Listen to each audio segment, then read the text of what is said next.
திருச்செந்தூர் முருகரை வழிபடும் முறை.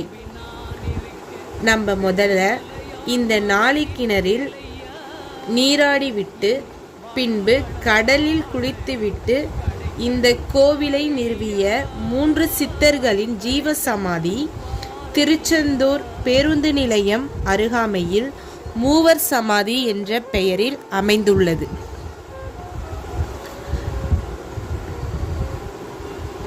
இந்த மூவர் சமாதியை தரிசித்துவிட்டு பின்பு முருகனை தரிசனம் செய்ய வேண்டும்.